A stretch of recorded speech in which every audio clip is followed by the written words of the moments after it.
Bismillahirrahmanirrahim. Assalamualaikum warahmatullahi wabarakatuh. Waalaikumsalam warahmatullahi wabarakatuh. Sahabat beriman dimanapun berada, Alhamdulillah kita jumpa lagi di Ustadz Danu Official Channel. Apa kabar semua? Semoga semua dalam keadaan sehat dan lindungan Allah Subhanahu wa Ta'ala. Amin. Amin. Amin. Kali ini saya ditemani tentunya oleh guru kita, Pak Ustadz Danu. Assalamualaikum Pak Ustadz. Waalaikumsalam warahmatullahi. Dan juga ada beberapa sahabat di sini. Ada Mas Kiki. Ya Mas. Alhamdulillah. Apa kabar Mas? Alhamdulillah Mas. Dan juga ada Bang Haji J ya. Bang Haji J apa kabar? Alhamdulillah. Gimana acara kawinan anaknya kemarin? Alhamdulillah lancar ya Lancar, Allah. ya? Walaupun di Masjid Atin acaranya. Oh, ya. keren. Masjid Atin ya. Alhamdulillah. Nah, sahabat beriman, di video kita kali ini kita akan berbincang-bincang mengenai permasalahan yang terjadi di seputaran keluarga ya. Gitu ya Mas Kiki. Iya, Ini betul, Mas Kiki ada yang mau ditanyakan kayaknya. Iya betul Pak Ustadz, barangkali boleh Iya. saya tanya.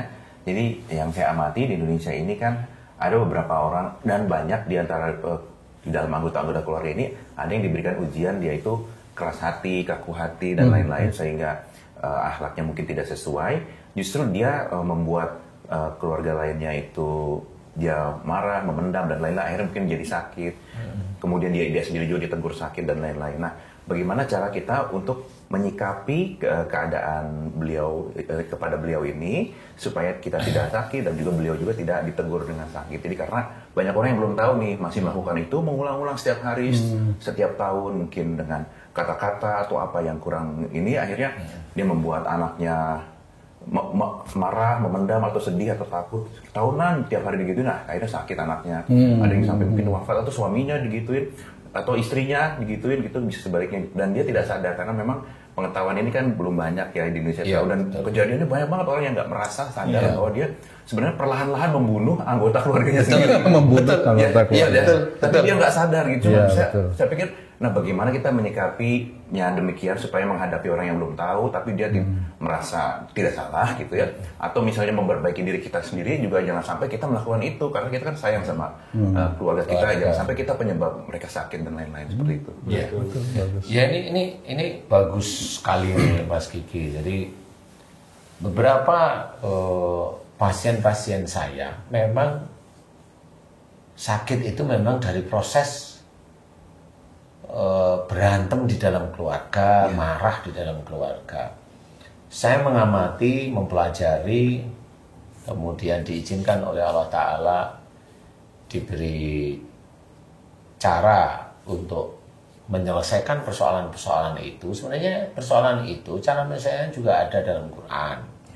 Sudah dijelaskan. Dalam sunnah itu juga jelas dalam kehidupan sehari-hari. Jadi sebenarnya kalau kita itu cinta kepada Rasulullah itu bukan hanya menyanjung-nyanjung aja. Menyanjung sih boleh dianjurkan, tetapi kan ya hati-hati, ada Allah kan begitu ya. Persoalannya itu adalah bagaimana kita itu menyontoh dari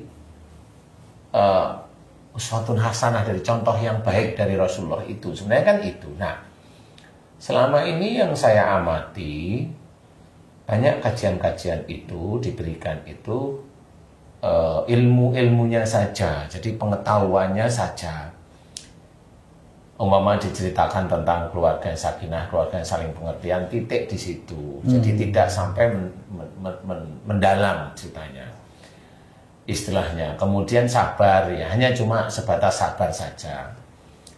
Kemudian jarang yang sampai detail ke arah bagaimana sih orang itu berlaku sabar, itu nggak ngerti.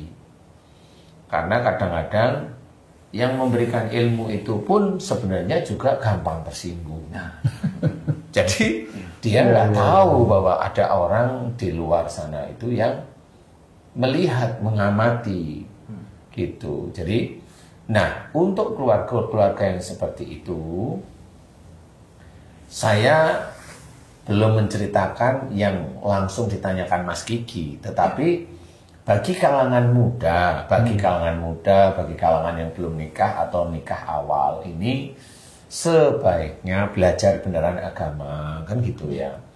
Belajar bener agama itu sehari-hari apa? Sholat, baca Quran itu yang sehari-hari bisa dikerjakan. Kemudian apa? Hormati orang tua. Itu wajib sebenarnya. Jadi kalau istilahnya Allah itu menyuruh kita itu hormat pada orang tua, itu sudah kewajiban. Sudah sama seperti kerjakan sholat, bayarlah zakat, seperti itu. Hormati orang tua, ya harus hormat. Nah, kadang kita itu mengerjakan sholat, tapi nggak hormat dengan orang tua. Nah, tidak hormat itu gimana caranya tidak hormat? Tidak hormat itu dengan melawan nasihat orang tua. Melawan itu yang bagaimana? Nah, ini yang saya menceritakan lebih detail ya. Melawan itu bisa melawan dengan verbal, dengan frontal, dengan kata-kata keluar, atau melawan itu sebenarnya dengan diam. Jadi dengan diam itu dia tidak mengikuti nasihat orang tua, itu tetap melawan. Karena penilaian itu bukan secara fisik penilaian, tetapi malaikat itu menilainya, hati pun akan dinilai oleh malaikat. Kalau dia itu melawan dalam bentuk diam, ya besok kalau dia menikah, anaknya itu pasti punya sifat dia yang melawan orang tuanya dengan diam. Iya, betul. Paham? Nah, resiko ini banyak. Kalau dia melawan kepada orang tuanya, resiko pertama, orang itu nanti akan menemukan calonnya itu adalah orang yang non-muslim biasanya. Kalau dia sering melawan orang tua itu calonnya rata-rata biasanya non-muslim. Karena itu salah satu jalan yang harus ditempuh. Dan itu banyak orang yang tidak tahu. Kenapa dia suka dengan orang yang non-muslim? Dia juga nggak tahu, katanya panggilan hati. Enggak, ya begitu itu. Itu cara Allah istilahnya memberikan petunjuk. Nah orang karena memang dia hobinya melawan orang tua, nggak sadar bahwa dia itu mulai menjerumuskan dirimu itu di dalam nantinya kedoliman dirinya sendiri. Dia akan mendolimi. Nah, ini proses itu dari situ sebenarnya, Mas. Jadi banyak orang yang tidak tahu bahwa itu sebenarnya sudah diceritakan di dalam Quran. Bagaimana seperti itu? Kecuali cerita dari para nabi. Kalau nabi itu kan memang diciptakan lawannya oleh Allah Ta'ala. Jadi beda dengan manusia seperti kita. Kalau nabi itu diciptakan itu lawannya. Nah, kalau manusia seperti kita itu mengikuti alur ayat demi ayat yang ada dalam Quran. Mengikuti. Jadi ayat itu turun kan memang mengikuti kejadian apa yang terjadi pada Rasul. Nah, disinilah kita harus memahami. Nah, kalau memang kita menginginkan keluarga ini sakinah, mawaddah, warahmah, ini benar-benar harus difahami.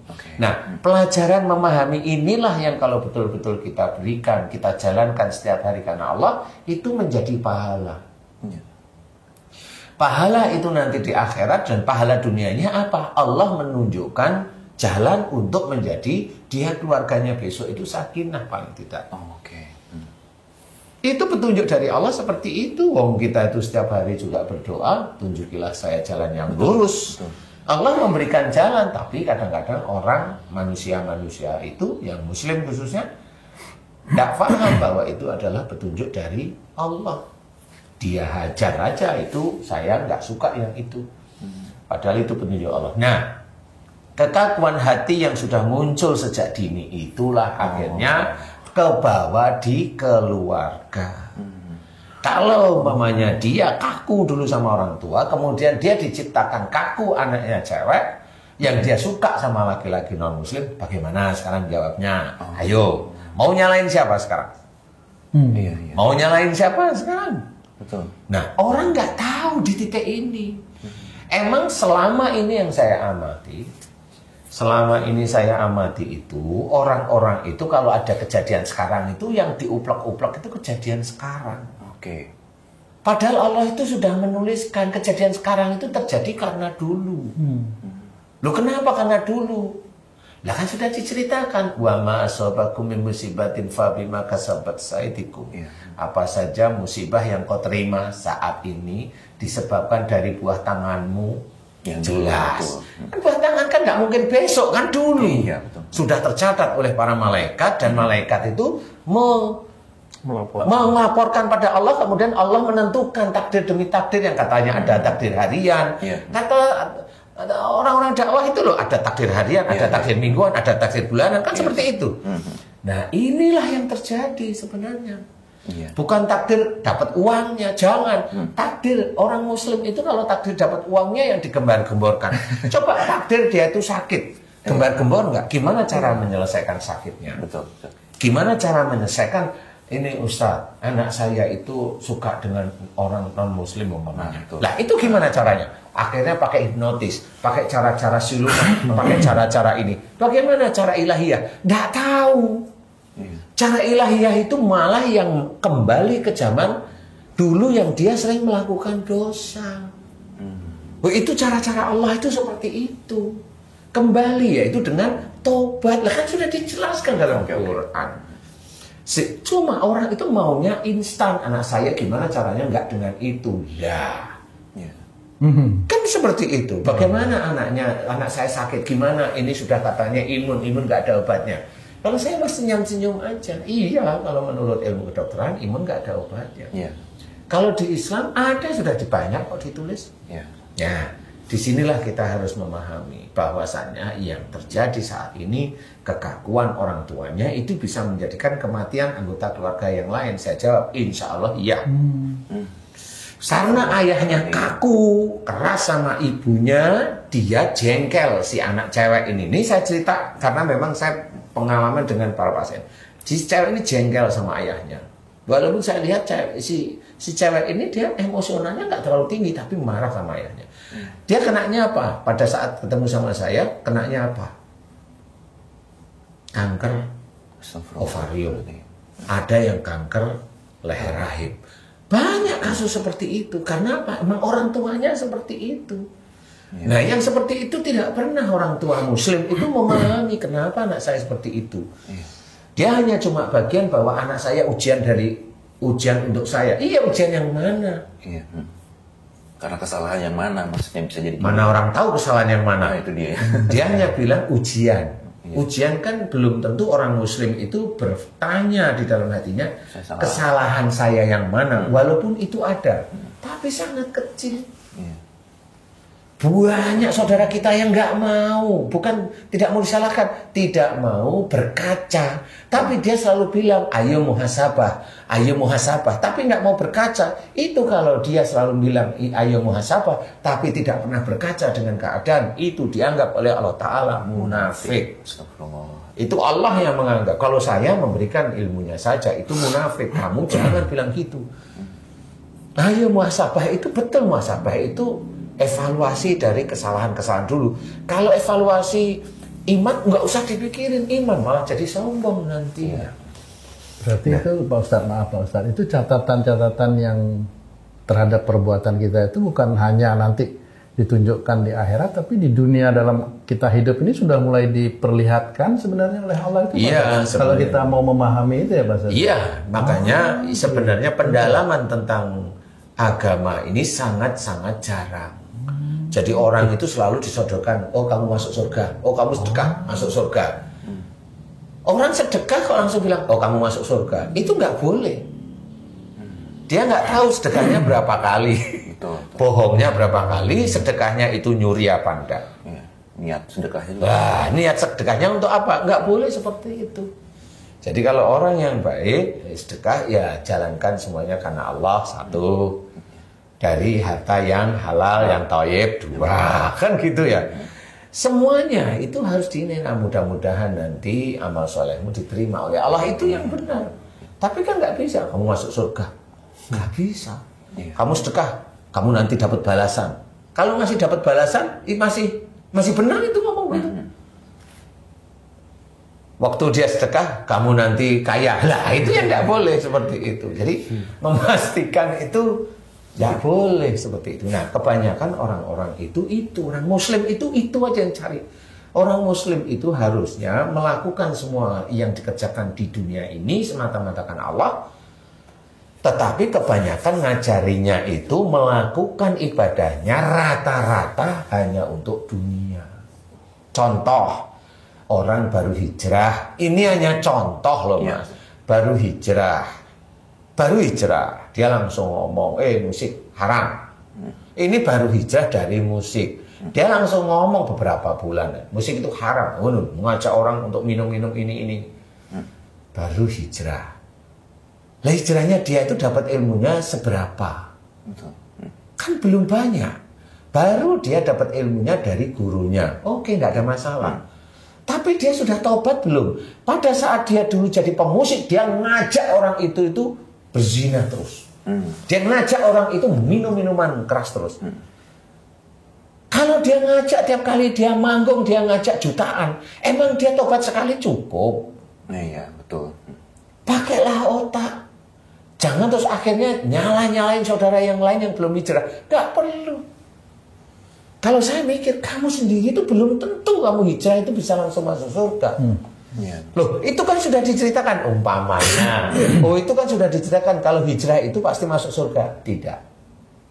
Saya ketahui dalam surat An-Nisa, seseorang yang hijrah mau melakukan sesuatu perbuatan baik, kalau sebelum dia menjalankan, dia meninggal, oleh Allah Ta'ala ditulis pahalanya. Pahala, bukan surga. Oke. Pahala harus dihitung lagi. Nah, itulah Allah begitu. Hitungnya apa? Dosamu seberapa dulunya. Jangan merasa baru itu hijrah kemudian pahala terus menghapus dosa. Nggak bisa hitung-hitungan kayak gitu. Hitung-hitungan ya 1 tambah 1 2. Ini untuk kita tambah-tambahan. Jangan merasa loh itu kan haknya Allah. Kalau mau saya tobat sekali langsung semua dosa dihapus. Emang kau nabi? Iya. Emang kau istrinya Nabi? Emang kau anaknya Nabi? Nggak bisa seperti itu. Berpikirlah yang logis. Islam itu logis. Hijrah itu bukan tempat seperti itu. Akhirnya apa? Dia bukan hijrah dengan total, akhirnya menyakiti saudara-saudaranya yang lain. Nah, kan dosa lagi jadinya. Merasa lebih baik. Merasa lebih baik dan benar. Pikir seperti itu, mau ngomong itu harus ditata. Apalagi dia sudah dengar dari gurunya pasti. Kalau menasehati orang di umum, Nggak bisa. kan nggak boleh dalil hadisnya. Iya. Benar kan? Tidak menjaga kehormatan saudara. Nah, Menjatuhkan. itu seperti memakan bangkai saudaranya sendiri loh. Kan begitu, akhirnya ilmunya dia mentok. Inilah yang harus kita pikirkan. Hati-hati di muka umum itu. Nah, disinilah tadi akan ditemukan bahwa orang yang kaku hati emosional akan menjadikan keluarganya berantakan. Padahal kalau umpamanya yang kaku hati itu seorang imam laki-laki, dan dia nanti harus ku anfusakum wa ahlikum naro. Dia harus jaga dirinya dan keluarganya dari api neraka. Dia kaku, sadar nggak dia kaku? Nah, itu. Allah sudah menceritakan, ya, lemah lembutlah kamu kepada mereka. Jadi seorang muslim itu harusnya kalau dia taat itu lemah lembut kepada siapapun. Betul. Apalagi keluarga sendiri. Apalagi keluarga sendiri, karena ada ayat yang khusus. Harus seperti itu dikerjakan. Itu susah, memang susah. Namanya masuk surga itu susah. Bukan hanya menghujat orang, bukan. Mana Rasul menghujat orang? Katanya sayang pada Rasul. Contohlah yang baik. Kan gitu. Iya. Nanti bonusnya keluarganya sehat semua ya. Nah, kalau dia itu tidak tahu bahwa dia harus lemah lembut kepada keluarganya, dia nggak sadar kalau diem itu udah dikiranya baik. Bener, kenapa? Sholatnya dia sudah berjamaah, sudah ini. Tapi dia diem di keluarga. Mana ngajarin baiknya? Iya. Mana ngajarin baiknya? Nggak ketemu. Dia anak tidak dijaga, dia hanya diem, anaknya pergi diem, anaknya begini, anaknya ngawur diem. Ini nggak dijaga semuanya. Apanya yang dia mau banggain dengan sholatnya? Betul. Dia kan baru menjalankan 1 atau beberapa ayat tentang sholat, yaitu sholatnya yang tertib, tapi yang lain, wallahu alam. Akhirnya kekakuan dia ini dirasakan di keluarganya. Istrinya nggak nyaman. Akhirnya kan dia tidak bisa menjadi imam yang baik. Anaknya nggak nyaman, otoriter dan sebagainya. Lah, disinilah anaknya mulai nggak nyaman. Akhirnya si anak ini nggak sadar kalau walaupun dia ada pelajaran agama, Dia lupa bahwa dia juga tidak hormat kepada ayahnya. Lah ayahnya juga lupa bahwa dia harus menjaga keluarganya jangan sampai masuk neraka. Gimana anak saya nantinya besoknya hormat kepada saya bukan karena diamnya. Kan gitu. Hormat kepada saya karena baiknya. Kan begitu. Baik dan lemah lembut. Ya, dan lemah lembut dan sebagainya. Dirangkul. Kalau salah nggak dimaki, nggak dihujat, nggak di ini. Salah dirangkul. Karena apa? Ya cara Allah itu seperti itu. Bagaimana Rasul itu dengan Aisyah pada waktu menyediakan minuman yang minumannya nggak diisi gula? Oh iya. Pakailah otak. Iya. Nggak langsung marah ya. Nggak langsung marah. Sehingga Rasul pun sendiri tuh lupa, nggak dihabiskan minumannya, tinggal dikit lah. Aisyah tak tahu, kok tumben diminum, biasanya sisain. Karena itu juga jalan dari Allah Ta'ala, Rasul lupa nggak dihabisin. Akhirnya Aisyah diminum. Lah kok asin. Baru itu cara Allah memberikan ilmu. Allah itu memberikan ilmu kepada kita. Jadi ada unsur Rasul tidak marah pada istrinya. Betul. Ada unsur Rasul lupa tidak dihabiskan. Itu dari Allah sebenarnya. Sehingga Aisyah ini sendiri ada ilmu dari Aisyah itu ingin meminum. Itu kan petunjuk dari Allah Ta'ala. Semua ini petunjuk dari Allah Ta'ala. Kenapa nih? Masya Allah Rasul. Begitu hebatnya. Ya hanya mulut tok itu ngapain? Contoh beliau itu kan contoh yang baik. Enggak. Hanya Masya Allah. Masya Allah. Masya Allah. Subhanallah. Subhanallah. Boleh. Gak salah itu. Contoh lah itu. Iya. Contoh kalau saya bilang. Contoh, dan contoh terus. Karena kebanyakan kita-kita itu enggak seperti itu. Betul. Emang kita membanggakan Rasul itu, terus kita itu besok dapat syafaat. Belum tentu kalau kelakuannya masih kurang ajar. Iya. Belum tentu. Allah itu maha pandai. Apa gunanya hisab? Dihisab semuanya. Perilaku itu nggak cuma di mulut. Hati dan perilaku sehari-hari juga ditentukan oleh Allah Ta'ala. Dihitung oleh Allah Ta'ala. Nah inilah yang harus kita ketahui. Dari kekakuan seorang suami, dari kekakuan seorang ayah, dari kekakuan seorang ibu, dia akan menjadi imam nantinya. Dan dia menjadi lokomotif untuk gerbongnya, yaitu keluarga. Apa? Kalau ayahnya masuk neraka, Ikut semua. semuanya akan ikut. Nah, itulah sebenarnya yang harus kita pikirkan. Iya. Jadi menjadi seorang imam itu sulit. Betul. Sangat sulit. Bukan hanya cuma memberikan uang untuk ini senang. Iya. Tidak bisa. Sulit. Sulit. Kalau saya bilang sulit, sulit. Saya pun diizinkan untuk dakwah oleh Allah Ta'ala. Itu saya juga merasa sulit. Betul. Saya harus berkata-kata gimana itu yang mendengarkan itu paham. Paham tanpa tersinggung. Tanpa sakit tersinggung hati. itu kan saya harus Ya, berpikir. Tanpa sakit hati dan ada ilmu yang kuat yang bisa sampai ke sampai kepada para jamaah. Itu sulit. Jangan merasa pandai. Saya belajar untuk tidak merasa pandai karena ini ilmu. Semua ayat Quran itu terkait, bukan terpotong-potong. Iya, itu dia. Kan gitu rata-rata kan terpotong. Sabarlah, jangan marah. Latak dobal kaljana, jangan marah bagimu surga. Titik. Iya. Pendalamannya di mana? Nggak ketemu. Dijelaskan di ayat lain juga. Nah, disinilah kita harus memahami bahwa di dalam melakukan kehidupan sehari-hari itu sama kita mengerjakan isi Quran. Kalau kita sudah sejak awal itu sudah melenceng, ya sudah kita akan melenceng terus. Kita hanya lurusnya di titik sholat, di titik lain melenceng.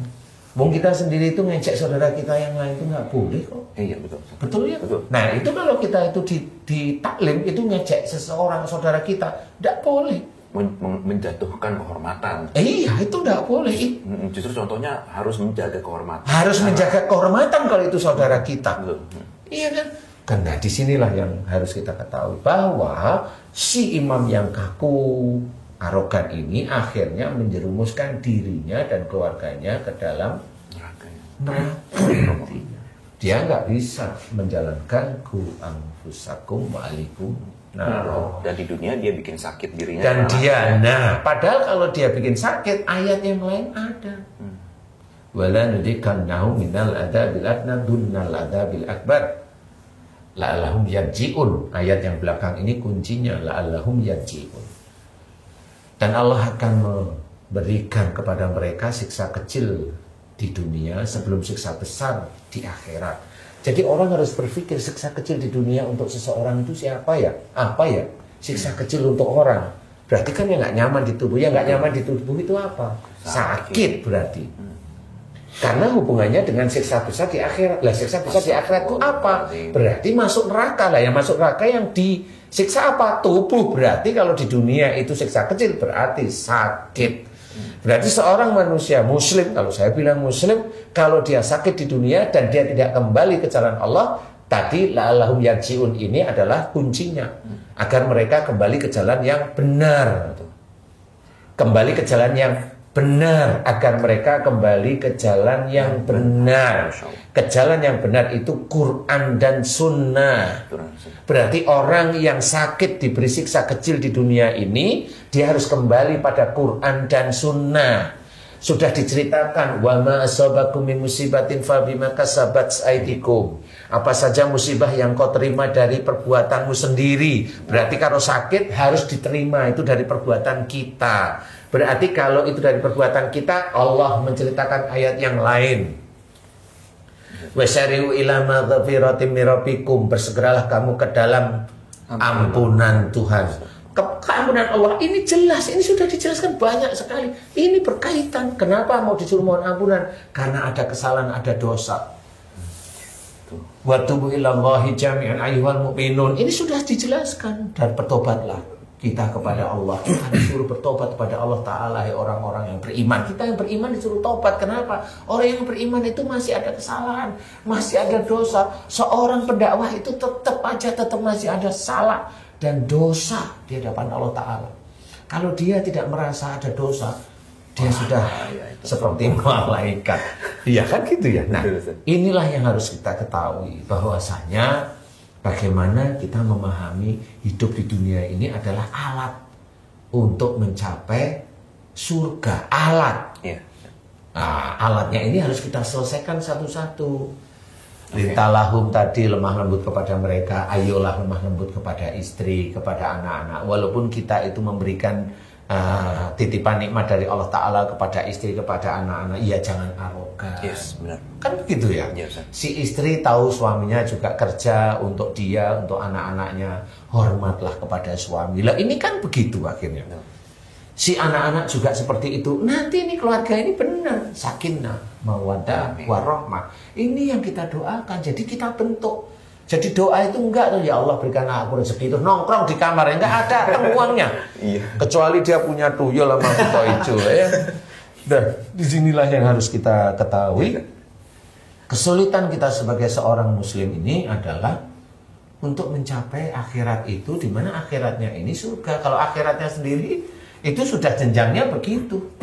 Jenjangnya itu pasti nanti di akhirat. Nah, untuk masuk surganya ini itu kan sulit. Betul. Nah, inilah butuh orang atau butuh pendakwah yang memang betul-betul diberikan hidayah oleh Allah Ta'ala, sehingga apa yang dia dakwahkan itu sampai. Karena orang dakwah itu kan nggak cuma memberikan ilmu agama, tetapi pemahaman menuju ke arah surga. Dan dia sendiri juga tidak hanya memberikan pemahaman saja, dia sendiri juga memberikan contoh. Kalau dia itu sebagai tangannya Rasulullah, dia juga harus belajar bagaimana orang itu mencontoh dia, sebagaimana orang mencontoh Rasul. Kan seperti itu. Nah, kalau dia arogan, kalau dia omongannya kasar, semua taklimnya itu kasar pasti. Itu banyak. Lah itu kan banyak nanti. Itu banyak. Lah ini jangan seperti itu. Kasihlah pendalaman ilmu yang lebih bermanfaat nanti di akhirat.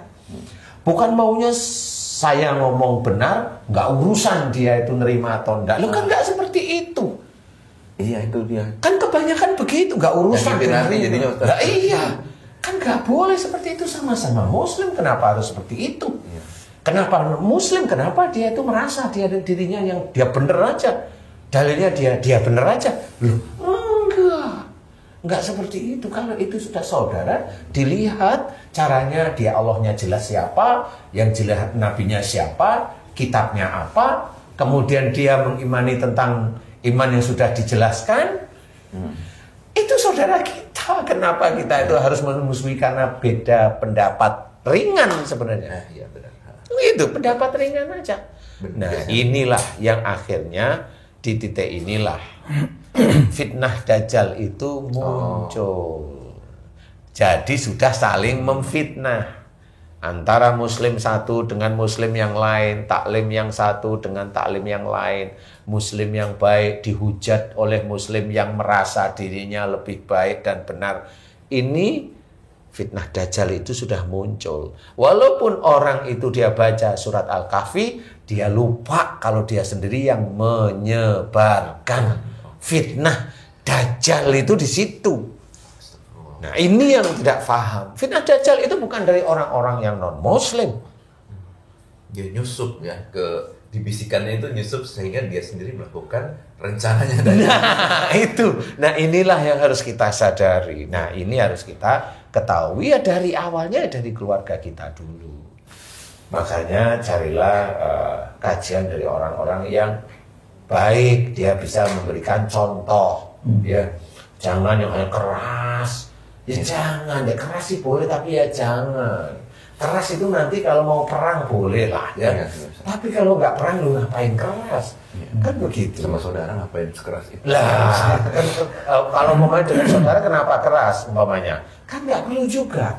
Lah, kalau saya nggak keras, dia malah menginjak saya. Loh, kalau saya, silahkan kalau saudaranya mau menginjak kamu. Loh, Ustadz, saya kan punya harga diri. Enggak. Selama dia muslim, biarin aja, nggak apa-apa. Apa sih mau diinjak? Kan hanya kata-kata. Kata-kata itu lewat mana sih? Hanya telinga sampai ke hati. Kalau kita yakin pada Allah Ta'ala, pasti kita diselamatkan oleh Allah. Ya harus seperti itu. Rasulullah juga sama seperti itu, diejek. Dikatain nggak karu-karuan, ya biasa saja, tetap aja dia itu memberikan pelajaran-pelajaran baik dari Allah Ta'ala. Kenapa harus kita itu hanya cuma dengan masalah kehormatan kita, yang kehormatan ini titipan Allah, kok kita itu malah sebegitunya ya nah, malah membalas. Enggak perlu. Ayo, kalau saya belajar benar-benar dari keluarga, kita belajar untuk tidak keras, tidak kaku. Jadi nanti kalau keluarga kita sakit, anak kita sakit, itu kan sebenarnya tanda dari itu ujian untuk kita. Ujian sebelah mana? Selama ini banyak dari teman-teman dakwah itu tidak bisa menjelaskan kenapa anak saya sakit, itu tidak bisa menjelaskan. Siapapun, kebanyakan nggak bisa. Ada sih langsung tahu anak saya sakit berarti dari saya. Nah itu alhamdulillah. Yang mana mutah-mutah mamanya. Oh, saya pernah dari salah satu orang pendakwah itu mutah itu urusannya ulu hati atau lambung. Kalau mutah itu dulu saya ingat kalau diberi masukan atau nasihat itu melawan. Nah dari situlah mulai dia belajar. Oh kayaknya saya ini kalau dikasih masukan selalu nolak. Dia mohon ampun. Habis itu anaknya sembuh. Lah itulah benar. Dari situ orang itu belajar. Berarti Allah itu dekat dengan urat nadi di leher. Itu dijawab oleh Allah Ta'ala. Tapi kalau mamanya mutah-mutah, udah bingung, udah sehari bingung, akhirnya dibawa ke rumah sakit, sembuh. Oh, katanya kemarin anaknya sakit. Iya, alhamdulillah tetap. Alhamdulillah sudah sembuh. Kenapa? Saya bawa ke rumah sakit, sudah sembuh. Titik. Padahal kalau dia itu bilang dibawa ke rumah sakit, sembuh, ditangani dokter, sembuh, berarti dia menuhankan rumah sakit atau dokter. Itu hati-hati. Bukan saya menyalahkan rumah sakit dan dokter. Enggak. Menyikapinya itu bagaimana cara bicaranya itu. Karena kita ada malaikat raqib-atid itu selalu menilai. Kan gitu. Nah ini sama itu dinilai. Ya saya bawa ke rumah sakit, alhamdulillah atas izin Allah, Allah masih memberikan kesembuhan. Oh bagus. Oke, that's contohnya. Jadi sebenarnya perbaikan itu dimulai dari kawamnya ya Ustaz. Jadi kalau bisa dari pemimpinnya biar lebih efektif berubah suatu keluarga, biar selama dunia akhirat sehat semua, enak semua kehidupannya barangkali gitu ya. Insyaallah. Jadi lebih bagus kawamnya dulu nih yang harus dirubah barangkali. Belajar ya. Kayak ini, kayak orang lari estafet itu loh.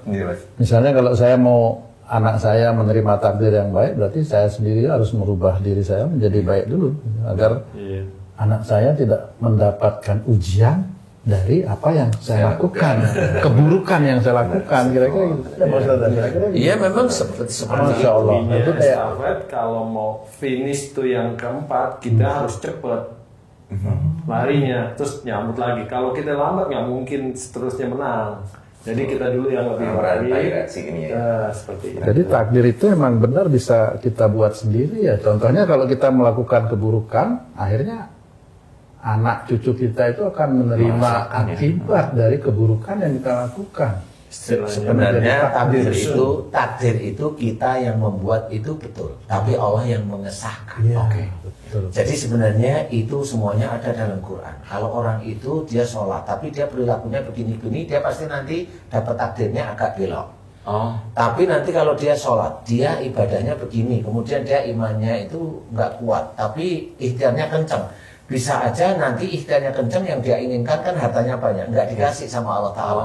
Karena apa? Kalau umpamanya dia hartanya banyak, dia bisa merusak iman, sehingga nggak dikasih sama Allah Ta'ala, karena itu diselamatkan oleh Allah Ta'ala. Tunjukilah saya jalan yang lurus, itu sebenarnya salah satunya juga itu. Tapi orang protes, kenapa? Saya sudah sholat, saya sudah puasa, saya kok masih begini aja ya Allah. Nah akhirnya dia suatu ketika ada pada saat dia sholat, ada yang menghujat Allah di otaknya. Nah itu skizofrenia.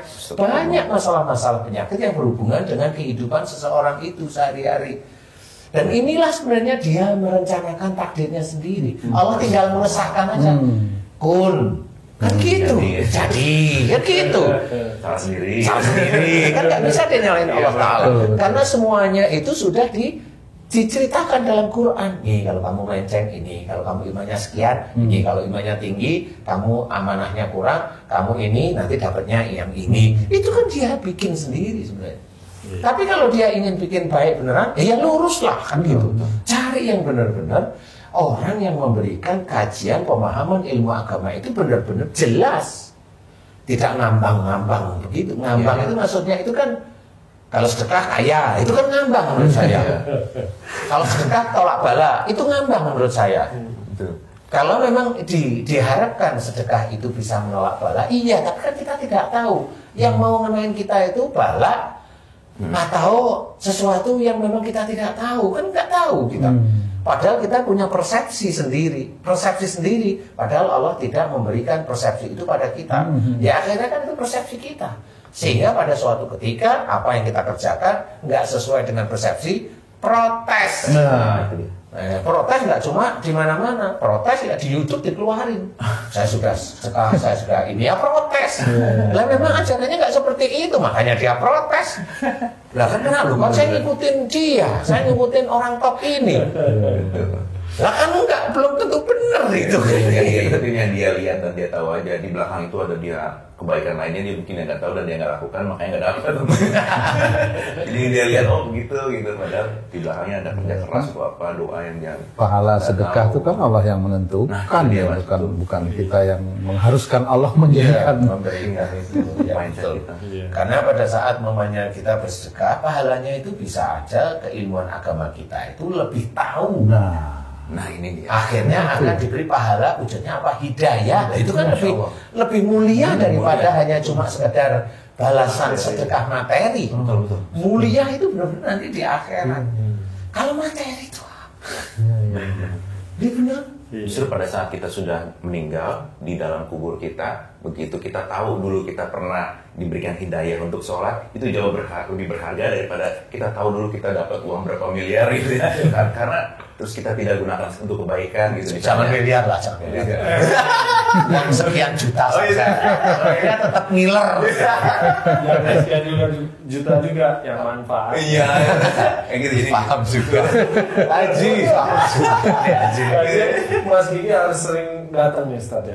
Sering ngobrol bareng sama kita. Iya benar. Saya tidur di sini rumahnya.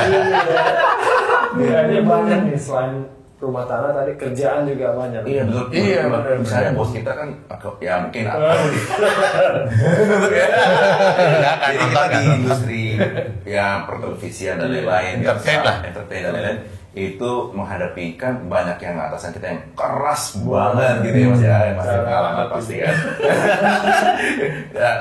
Itu kan merupakan menurut aku kekakuan hati dan lain-lain. Aku takut mereka sakit, kemudian keluarga dan lain, kemudian mempengaruhi kami sebagai bawahan dan lain-lain untuk menerima bentakan itu, makian itu misalnya kayak gitu. Nah, mengingatkan itu gimana cara, apakah kita doakan saja karena kita kan nggak berani ya gitu, atau misalnya ya gitu deh ya pengalaman kan Mas. Itu kita semua detailnya nanti next episode. Tapi paling tidak saya jawab dari kalimatnya Mas Kiki tadi. Kalau orang itu keras kaku, bagaimana dengan anak buah? Biarin. Karena orang keras kaku itu yang biasanya dicari itu harta. Hanya kehidupan, kesenangan dia. Itu orang keras kaku itu. Oke. Dunia ya. Pasti dunia. Nggak ada orang keras kaku itu akhirat itu enggak. Kalau dia akhirat, dia hanya sholat. Benar. Oke. Kalau baca Quran, enggak juga. Karena dia bacanya cuma Arabnya aja kalau orang Indonesia. Oke. Paham maksudnya? Iya. Karena kalau dia menerjemahkan tafsirnya, dia baca, dia mulai paham dia. Nggak boleh. Nah, dia nggak boleh. Jadi biasanya orang yang keras kaku itu, siapapun orang itu, walaupun labelnya itu sama seperti kita itu berpeci, dia dunia. Oke. Dia dunia. Karena sebenarnya ada sesuatu hal, hadis yang ringan. Kalau seseorang itu memberi kemudahan kepada saudaranya di dunia, dia akan dimudahkan nantinya oleh Allah Ta'ala di akhirat. Itu dijelaskan dalam hadis. Nah, hadis ini bisa aja semuanya terjadi. Jika seorang itu kaku di dunianya, Membuat sulit anak buahnya. membuat sulitnya anak buahnya, dia nanti juga akan dikakuin para malaikat dan Allah di akhirat. Ini nggak akan paham. Padahal hadis itu memang sudah benar. Itu salah satu ciri yang bisa kita terjemahkan besoknya. Kalau kita lemah lembut di dunia, kepada siapapun, kepada saudara kita, kepada orang yang non-muslim pun kita lemah lembut. Di akhirat itu ditemukan kalau sholat kita tertib, baca Al-Quran kita tertib, puasa kita ngikutin, kan begitu-begitu nih. Jelas yang wajib kita ini. Iman kepada Allah Ta'ala jelas, menerima kalau dimaki itu bukan marah, tapi hanya memuji Allah. Loh kan, kita itu jelas tahu. Dimaki itu bukan apa namanya, bukan membalas, malah kita itu memuji Allah. Beda kalau memang salah, kan beda. Kalau salah dengan kalau salah dimarah itu masih normal. Kalau saya bukan masalah benar ya, masih normal. Itu manusiawi, wong salah. Tapi kalau mamanya nggak salah, dimarah, di ini, sudah bertasbih aja pada Allah Ta'ala, nggak salah. Kan gitu. Nah, hasilnya gimana? Persoalan dia besok sakit, biarin aja. Wong besok sakit itu kalau memang dia mati, Mas Gigi juga nggak tahu dia mati.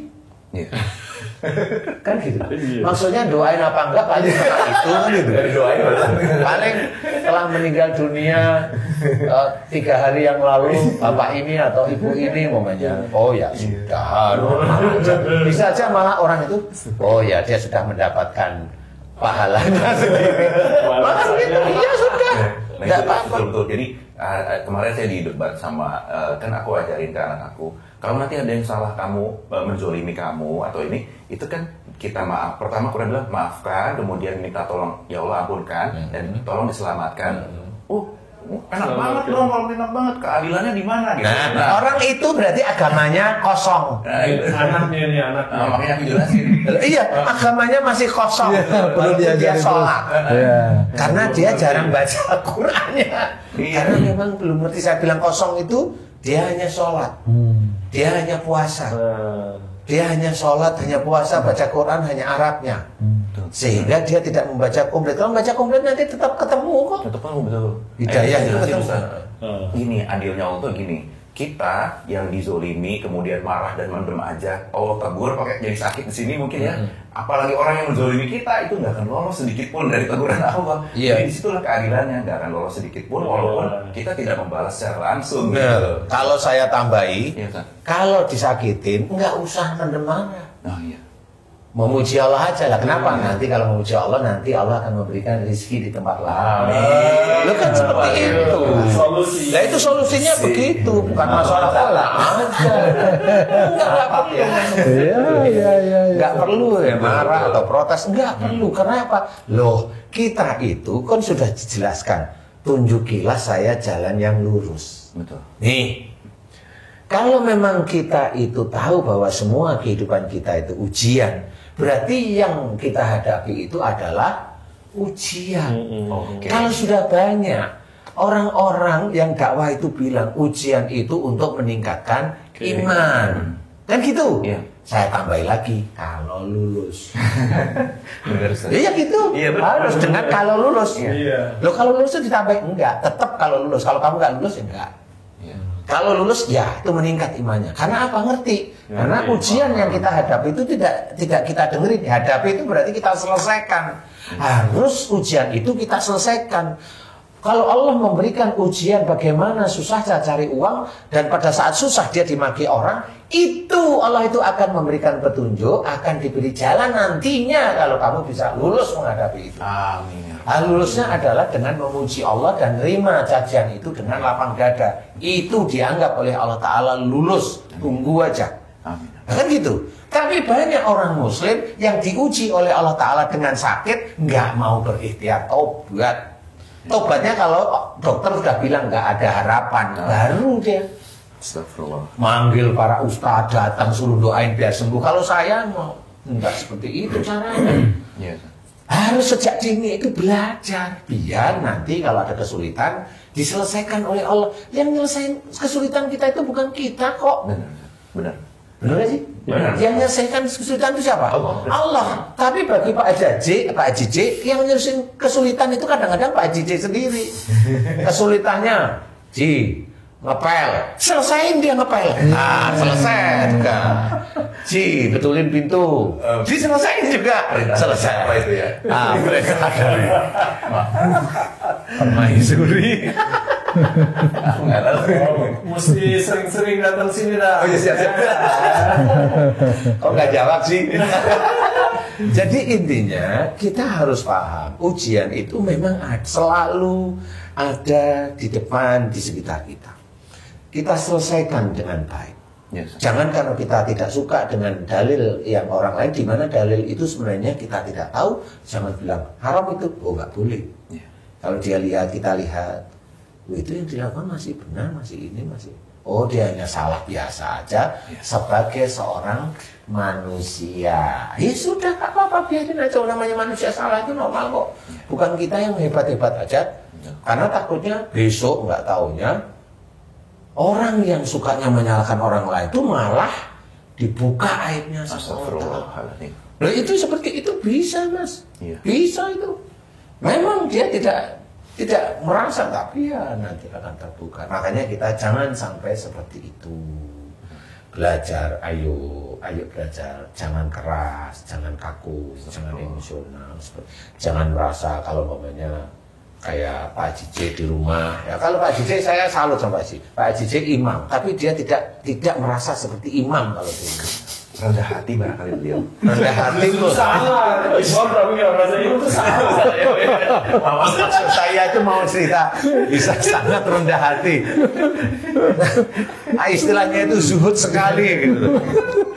Tapi nggak tahu ya. Jadi di sini harus kita ketahui bahwa kita belajar jangan merasa kita itu mampu, jangan merasa kita itu pintar, jangan merasa kita itu kaya, jangan merasa kita itu hebat, jangan merasa kita itu terkenal, jangan merasa kita orang Indonesia, jangan merasa kita golongan A, jangan merasa kita bangsa ini, bangsa.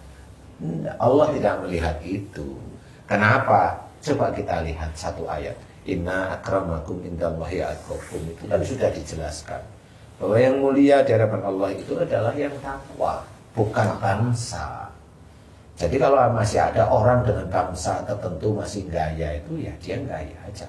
Dan orang yang masih ngikutin gayanya orang itu, dia akan menjadi gerbong orang itu. Bagaimana? Kalau dia ngajarin tetap salah, dia akan salah seumur hidup. Astagfirullah. Karena tidak diajarkan tobat, tidak diajarkan untuk menghormati saudaranya sendiri. Nah ini tidak boleh. Islam itu sudah disuruh oleh Allah Ta'ala. Kalau namanya Islam itu sudah keluarga, sudah saudara, sudah jelas. Jangan malah disakitin. Allah tidak menyuruh nyakitin. Ada orang munafik, Rasul juga nggak memaki. Nah, itu nih. Ya kan gitu? Itu. Padahal itu juga umatnya, nggak memaki. Nah inilah yang harus kita contoh. Itu yang jelas munafik aja, Rasul enggak. Bagaimana dengan kita? Kita itu memaki. Ya. Padahal kita Rasul bukan, Nabi bukan, sahabat bukan, keluarga bukan, memaki malah. Merasa lebih baik. Merasa lebih baik ya. Nah itulah. Mudah-mudahan ini bisa menjadi. Amin. Begitu ya. Masih saat. Alhamdulillah, jadi jangan sampai kita belajar semuanya, belajar jangan sampai kita itu kaku, emosional di dalam keluarga. Nanti kita akan mencetak anak-anak kita itu anak-anak yang lebih kaku daripada kita, lebih emosional daripada kita, lebih tidak mendengarkan nasihat orang tua daripada kita.